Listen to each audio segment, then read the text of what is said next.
I'm Niki Christoff, and welcome to Teched Up. Today, I'm joined in the studio by tech reporter Teddy Schleifer, who covers the topics of billionaire, politics, and philanthropy, which seems like a topic we need to be talking about right now, especially given that we are right in the middle of election season. Teddy, welcome to the studio. Thank you for coming in. Thanks for having me. We met up for the first time in person post-COVID because we both have had, for our sins, more interaction with tech billionaires than the average bear. Tell us a little bit about what you cover. Sure. So I write about inequality from the lens of the mega rich. There are people out there who cover inequality from the lens of poverty and sort of the social services that, may or may not help people who are really poor. I write about the other side of that, which are people who are really, really rich and the social services that surround them, which include tax accountants and wealth managers and family offices. And I look at how wealthy people spend their money and how that influences the world in which the rest of us live. Most people have no idea who any of these people really are. They might know who Elon Musk is, but they don't know, the Illinois manufacturing magnate who's worth $5 billion and is moving the state's political or philanthropic systems in various directions. So I was in Silicon Valley for 7 years. I've just moved to DC, and I sort of focus on the tech set and all their sins and wins. Sins and wins. I love it. I was thinking as we go through, we can give a little color around who everybody is. Just this week, Rocket Man Elon Musk was overtaken by Jeffrey Bezos, space cowboy, as the richest person on the planet, and by factors of a gazillion. And so we should dig into their outsized influence on two things. One, politics, and two, philanthropy, which kind of leads from politics if they think that's a better way to influence the world. So let's just dive right into the presidential election, what you're seeing happening with these folks. Sure. Elon is a great place to start because I think that, we focus on people who give money. And that's just because that's the rawest kind of form of influence, and it's reported and it's public. But I think I want to start with the idea that lots of these people have tremendous influence over the election without giving a cent. Elon Musk, I am very skeptical will ever actually get involved in formal political giving, though, today as we're recording this, he's weighing in on, Texas DA races and things like that. And, he obviously shapes the conversation with every, reply to cat turd too. The people who donate are largely the same people who have been involved in politics for the last 10 years. I think that there's been one key theme in at least in 2024, and I think also in 2022 on the Silicon Valley billionaire beat, which is sort of the radicalization of tech leaders. I was in San Francisco last week talking with someone who bundled money for Obama 2012, and we looked at his list of donors who he got involved in that campaign, and I was looking at how many of them are now Republicans, people who are, maybe they don't call themselves Republicans, but just frankly are more energized by, issues around transgenderism or, DEI or San Francisco, going to hell, stuff like that. Energized in that they find this motivating to have them vote more with Republicans. Right. And they might say they're Democrats and they still believe in, gay rights and abortion access, blah, blah, blah. But like their, political energy is channeled toward those issues. So I think that's the broad theme of the beat right now is just the ways in which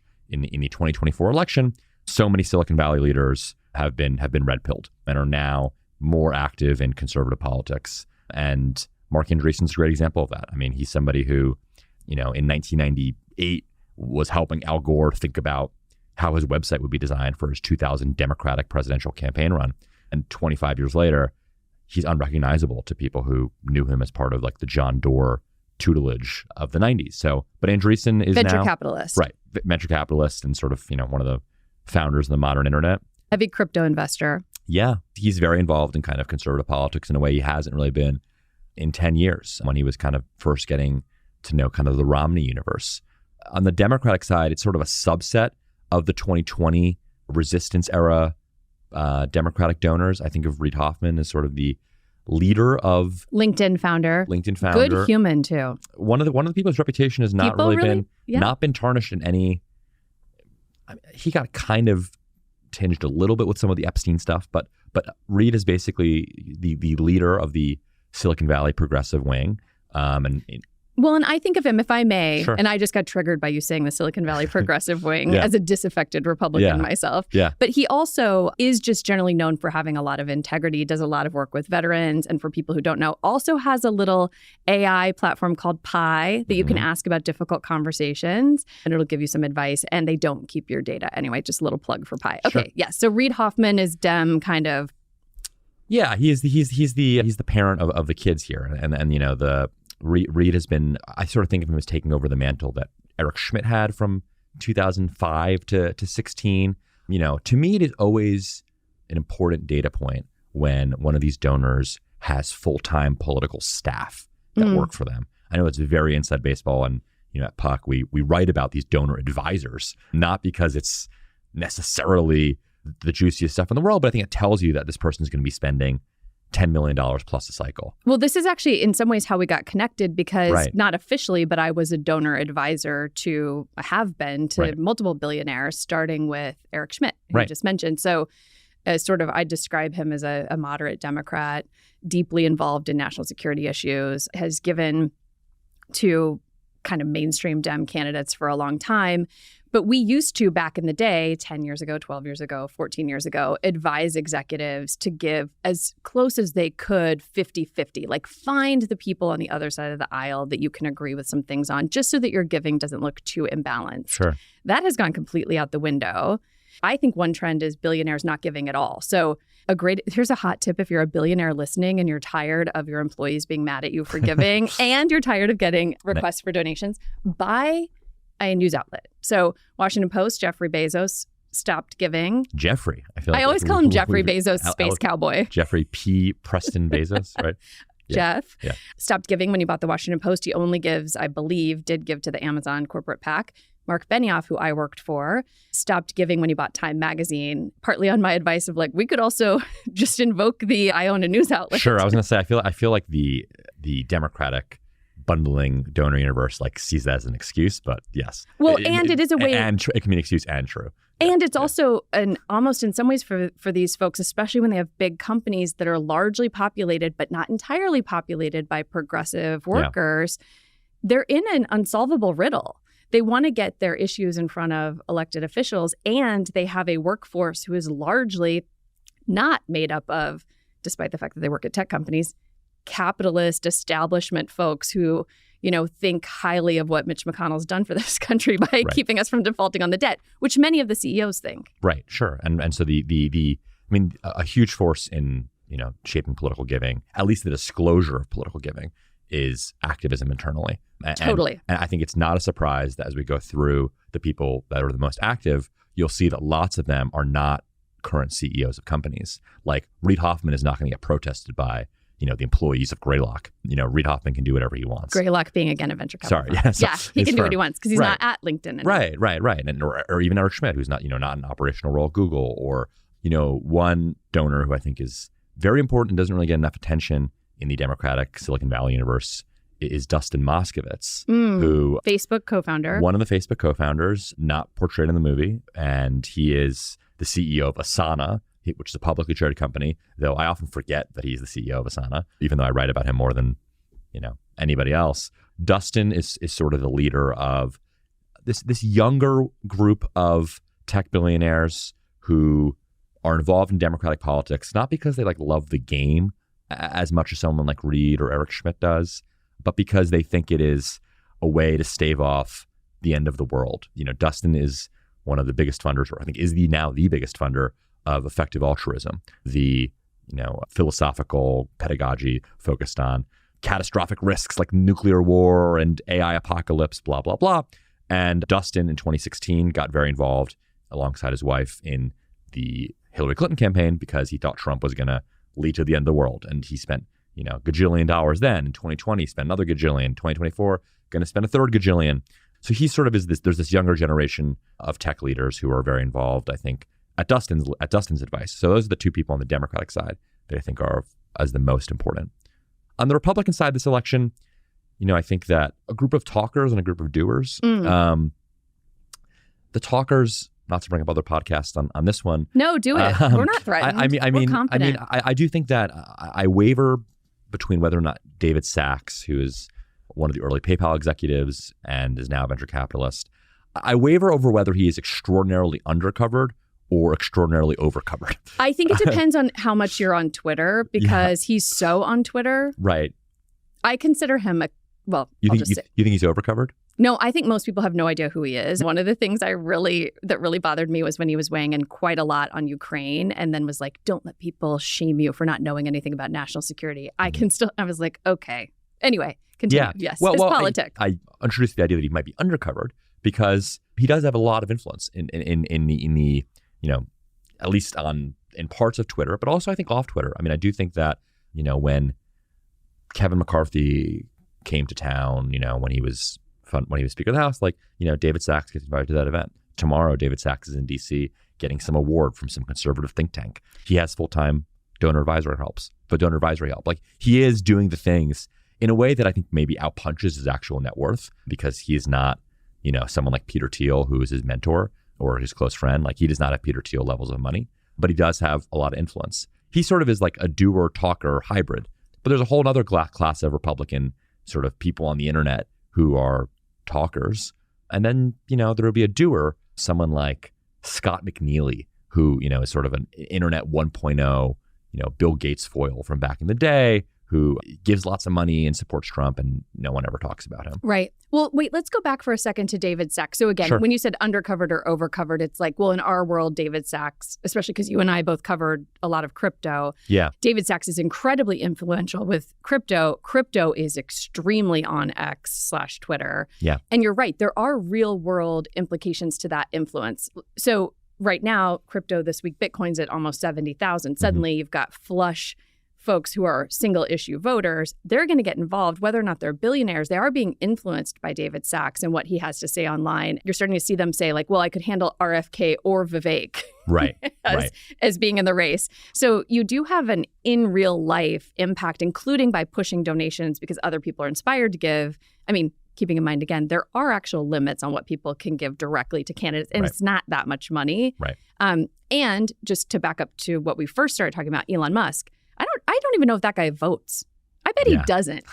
There's no way he's standing in line. Right, sure. There are a lot of wealthy people whose political involvement just ends at, the 280 character mark. In general, especially when you think about Silicon Valley compared to other industries, a lot of these people are new to this stuff, especially pre-Trump. The industry really underinvested in politics. It was kind of run by a couple of trade organizations and people like, Eric Schmidt. And it was very dirty to kind of be involved in, PACs and lobbying disclosures and this whole world of DC back-scratching when you could be out there, inventing Facebook.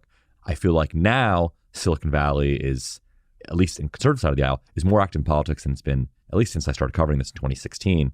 And the Democratic universe is also more, maybe less involved than they were during the Trump era, but they're still more involved than they were during the Obama era. The tech people who are in it and fighting for a better world and whatever however they want to find their better world, I just like and respect more than the people who are just kind of tending to their yachts. Yeah, that's right. Well, and I also think that it's interesting to consider how much people are participating because of ideology that when it aligns with their bottom line, those are the people you see getting involved, right? They want no regulations. They're super annoyed at a lot of what's happening around unionization and so on in Silicon Valley. And so it's kind of like a backlash against culture wars. It fits ideologically with their idea of libertarianism or utilitarianism. And then also that happens to also bolster their bottom line, whether they're invested in crypto or they just don't want the FTC, coming after them. I was going to ask you, do you feel like crypto is like, I do think that lots of, tech companies and tech donors who are, supporting, just as a shorthand, less regulation or less onerous regulation of crypto, like, do they believe that? Yeah, sure. But I would also imagine, from your perspective on the inside that like, no shit, it's good for their bottom line, right? It's good for their bottom line. It's interesting. I would describe the crypto set who's involved politically, which a lot of them are involved politically. Mm-hmm. They are essentially single issue voters. They are voting on whether or not their businesses can survive in the United States. Yeah. And I think, frankly, they've gotten a really rough ride out of DC. So a lot of them are moving to London. They're going to Dubai. They're going overseas because they're having a hard time running companies in the United States because of Senator Warren and the SEC chair, Gary Gensler. So they are legitimately one-issue voters. However, they are not socially conservative. They are not largely religious or evangelical. They think it's completely bonkers that we are talking about some of the culture war issues that we're talking about. I think given a choice, if they could have sort of a lower regulation option, they would choose that. So that in some sense that makes crypto entrepreneurs who are involved here like more similar, or their political involvement is more straightforward, right? It's super straightforward. It's like, if you represent the refrigerator industry and you want more pro-refrigerator politicians, you donate to them and you encourage them to have pro-refrigerator policies, and then it's just a ROI. It's not like there's no grand plot. There's no grand plot, and additionally, there's no candidate that covers what is largely a young population. Many of them do care a lot about women's rights and women in the workforce and Roe v. Wade, but that's not their main issue. And so they just don't have a candidate that matches up with their low regulation, moderate social positions. And so they're just going to go all in on their businesses. That's a huge broad brush over a lot of people, but I think it's right. Gay rights, too. I wanted to add that as well. Like all social issues, right? So they tend to be, I think, pretty moderate. And again, it fits with libertarianism. The one story I've been closest to on this for the last couple of years has been the Sam Bankman-Fried story, which melds together so many of these themes we're talking about and made the whole story fascinating and messy, was because, like, on the one hand, he was, a crypto entrepreneur who was narrowly pushing for pro-crypto policies to enhance his bottom line, yada, yada, yada. On the other hand, at the exact same time, he also was like a Democrat who I think did love the game and loved schemes. And also he had a Republican friend who did the exact same schemes and loved the game. And at the same time, he also was an effective altruist who believed everything I said about Dustin. So you had all these overlapping things being true simultaneously. I think the media in general sometimes makes these donors seem like they're savants who are executing these perfectly tailored plans by their advisors. Sometimes mega donors are on Twitter too, and they just like see an ad from some senator and they're like, I'm going to give that guy $1 million. That's kind of how it happens sometimes. It's actually even worse than that. They get cornered by somebody at a cocktail party and they sort of agree that they're going to do something. But they're human, right? And then they're responding to a like pressure from a friend, right? And that's what I'm always struck by that in my reporting is just the lack of process that surrounds gifts. Absolutely. And again, as someone who would think through the process around gifts, so having run some of these PACs at tech companies, there's so many things that people don't understand about PACs. First of all, it's not corporate funds. It's executives giving. So it's their personal money. Usually a well-run PAC is bipartisan. It actually wasn't the election of President Trump that made it very hard to run a PAC in this town for a tech company. It was the confirmation of Brett Kavanaugh. It became impossible to write a check to a Senate Republican, including the most moderate or, the ones who were great on high-skilled immigration reform, the ones who were great on who had voted for the Equality Act but still confirmed Justice Kavanaugh. It became almost impossible. In fact, when I was at Salesforce, we paused the PAC for a while because of employee pressure, because we just couldn't give even to people who were really aligned with issues that our employees cared about, really important issues like visa reform. And it just became almost impossible. So we just sort of stopped for a while. Microsoft also went dormant for a while. It just became too hard. Yeah. And I imagine, did you feel like the juice was worth the squeeze there in terms of it's not as if, the $5,000 PAC contribution is going to make Salesforce king of the world. Right. Totally. But meanwhile, that $5,000 contribution could, lead to a confrontation at all hands. That is exactly what happens, right? That's exactly right. The juice is not worth the squeeze in many cases. And it became more and more difficult to explain when you start to explain like how a political action committee works. And it just is like you've already lost the story with the employees. Right. When I was at Google, and we had a really, really well-run PAC, in my opinion. It was really professionally done. And this was pre-President Trump, so it functioned a little more traditionally. even then people would say, well, I'm looking up how many Google employees are Democrats and it's overwhelming. And so then Republicans would say, like, Democrats are totally in your pocket. And I'm like, well, if it were true that giving money politically got us anything in this town, we wouldn't have these huge antitrust investigations by the Obama administration. Like, it doesn't actually buy you a regulatory outcome. It really buys you an opportunity to get in front of the electeds. That's all it's getting you, is a moment at a breakfast. Mitch McConnell once looked at my name tag and he said, what is Salesforce.com? And I had 30 seconds to describe a company he'd not heard of. But that's an opportunity, right? Absolutely. I could just explain what it was, which is the whole thing I was writing a check for. Yes. Okay, so we've covered off the venture capitalists who are leaning ever more to the right. Maybe we wouldn't say Republican, but ever more to the anti-left, right. I feel like. Anti-left, that's exactly right. Yeah. Anti-left. We've covered the more traditional Dem donors. We've covered the effective altruists who think that giving to politics or philanthropy in a way that supports their worldview, because they are really doomers and concerned about the end of time, I guess, and humanity and AI taking over the world. We've covered those folks. We've covered some names people might not have heard of. What are we missing? What else is happening that you think is interesting right now? We're recording this at sort of the final hours maybe of the Republican presidential primary. I do think that the big story over the next couple of months, at least, will be to the extent to which these donors are dissatisfied with the two outcomes that they've been given. And I think that a huge story on my beat is going to be interest and flirtation with third-party campaigns, whether that is no labels, whether that is RFK, whether that is, whatever kind of cockamamie schemes are drawn up over the next couple of months by billionaires who are used to people saying, yes, sir. I think that's a huge storyline. Lots of wealthy people are going to be exploring non-Biden, non-Trump options. To some extent, you could say, like, oh, these rich people are just out of touch with the system. But it's, on the other hand, 70% of Americans agree with that. So, like, you could argue that, ironically, these people are more in touch with the system than kind of the Democratic or Republican primary electorates. So it's going to be fascinating. I think that's a huge storyline that I'm excited to dive into. I totally agree. So I was on a family vacation recently, and my cousin's girlfriend, she's 24. She's a middle school teacher in Florida. She has no interest in the world we pay attention to. She's like, I think Mark Cuban's going to run because he recused himself from it's a high educated Shark voter. Tank. Because of Shark Tank. Yeah. Oh, okay, got it. Yeah. She's like, I think he's going to. And I was like, well, here's the thing.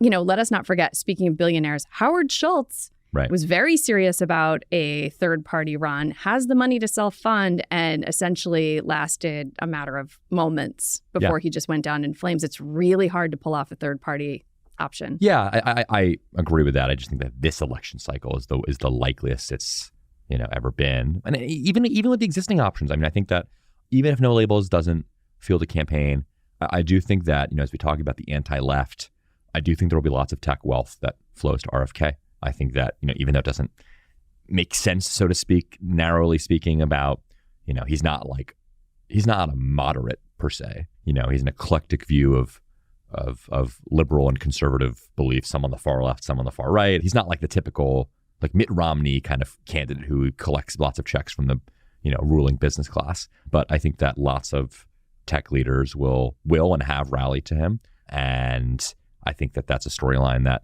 we'll keep on giving fruits. I do think that, like, Bitcoin is a huge part of why tech leaders have gotten involved with him. I've written about Jack Dorsey's political work over the last year or so. And I think one thing I didn't quite properly appreciate is the extent to which RFK has tried to cultivate the crypto community. He absolutely has, which is smart, because he was doing this when Bitcoin was way down, when it was a winter, and now it's way up. So they have, they've got Bitcoin coming out of their pocket. Yeah, sure. So, I mean, I think that there's going to be lots of fun third-party storylines. And who else, maybe on a short list for VP, Vivek, recently tweeted lowercase g, lowercase m for our non-crypto friends. That's good morning. Right. On Twitter, which is a little nod that he's also getting involved in crypto. Yeah, I think I was at a Trump rally where he was right after Vivek endorsed him, and Trump said that Vivek asked for one policy that Trump would do for his new endorsement. It had to do with crypto. Part of this is generational. I mean, this, that, like, the candidates who are more interested in crypto are younger. Right. Trump was asked at a town hall, like on Fox News the other day, something about Bitcoin. And it was one of these videos where, like, you've seen of Trump where he clearly has no idea what the question is being asked about. And he says they're looking at many things and he'll have a policy in a few weeks. We're looking at a lot of things. Yeah, right. I think that will definitely emerge, just mostly given the strength of Bitcoin and the fact that Fidelity is now trading Bitcoin. A lot of people are getting involved. And so folks are going to have money to give. And when they have money to give, they will. So I think it'll be certainly create a new crop of folks giving money in this cycle. And then the last thing I'll say, I was listening to, you used to work for Kara Swisher.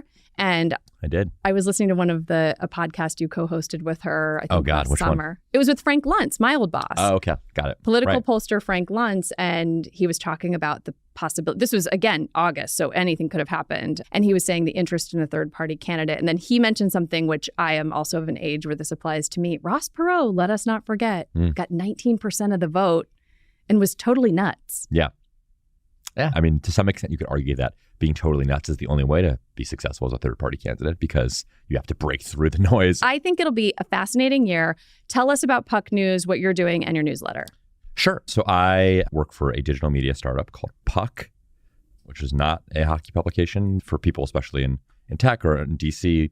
I'm sure you know somebody who subscribes. It is a paid publication, which is a totally different incentive presents a totally different incentive and business model than working at a free publication where, once a week I have to write something that people will pay for, which I think makes me want to do something really good every week. And, I try to deliver that. It's for people who love the inside baseball or work in the inside baseball or, maybe grew up watching TV shows or reading magazine articles about people who, are in the game and idolizing these people or hating these people. The audience is extraordinarily successful people who, one of my boss jokes, it's a publication for billionaires to read about their friends. And that short sells a little bit. But the idea is that... I think that short sells it a lot. Anyone who's interested in our ruling tech overlords. Yeah, thank you. That's what I write about. We will put that into the show notes. And I sound like an influencer saying that. Thank you again for coming in person into the studio. I really appreciate it. You bet.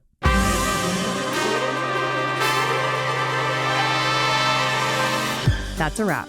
If this podcast gives life to your inner tech nerd, please do subscribe or leave us a 5-star review.